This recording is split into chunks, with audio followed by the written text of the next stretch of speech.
এরকম আরো দুইটা অন্তর্বর্তীকালীন সরকার, আপনি অন্তর্বর্তী বলেন, কেয়ারটেকার বলেন, যাই বলেন, এর আগে হয়ে গেছে এবং তার এক্সপেরিমেন্ট এই দেশে আছে। কাজে এটা নিয়ে খুব বেশি হোমওয়ার্ক করার বেশি দরকার পড়বে, এখানে সুযোগ আছে। তারপর ইউনুসের ব্যাপারে ছাত্ররা ওনাকে প্রধান উপদেষ্টা হিসেবে ঘোষণা করেছে। ছাত্ররা করতেই পারে, কারণ এই আন্দোলনটা তাদের চেষ্টার ফসল। তাদেরকে আমরা সম্মান করি, তাদেরকে আমরা অত্যন্ত গভীর শ্রদ্ধার সাথে আমরা ধারণ করি। এবং যদি সত্যিকার অর্থে জাতি একটা সুস্থ রাস্তায় উঠে, তাহলে এটা হবে তাদের ত্যাগের ফসল। এই জন্য তারা হবেন জাতীয় বীর আমাদের কাছে। তাদের এই অধিকার আছে এই ধরনের কিছু বলার, কিন্তু আমাদের সাথে এই ধরনের কোনো কনসেনসাস নিয়ে বলতে হবে এটা তাদের দায়িত্ব নয়। আমরা শুধু রাষ্ট্রপতিকে অনুরোধ করেছি তিনি যেন তাদেরকেও শুনেন। তিনি কথা দিয়েছেন তাদের শুনবেন। এখন তারা কি শোনাবেন এবং রাষ্ট্রপতি কি শুনবেন এটা একটা বিষয়।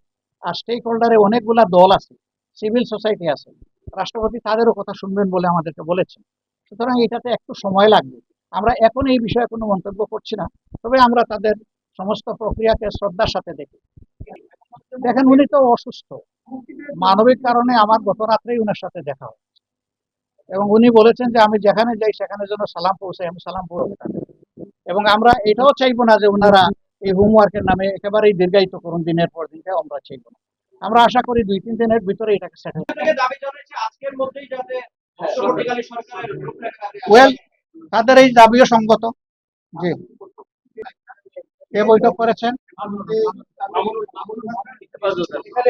তারা এসেছিলেন আমাদের বিধ্বস্ত অফিস দেখতে। আমরা 2011 সালে 19 সেপ্টেম্বর এখান থেকে বের হয়েছিলাম। এখন আমরা ঢুকলাম, এটার হালত কি তারা একটু ভাঙ্গাচোরা দেখে গেছেন, আমাদের দোয়া করে। আমরা কোনটাসা দাবি করিনি।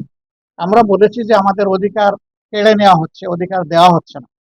কিন্তু আমরা কোনটাসা ছিলাম না, আপনাদের পাশে ছিলাম, আপনাদের সাথে ছিলাম। Thank you. সবাইকে ধন্যবাদ জানিয়ে আজকে সাংবাদিক সম্মেলনের কাজ এখানেই শেষ। সবাইকে ধন্যবাদ। আসসালামু আলাইকুম ওয়া রাহমাতুল্লাহ। আপনাদের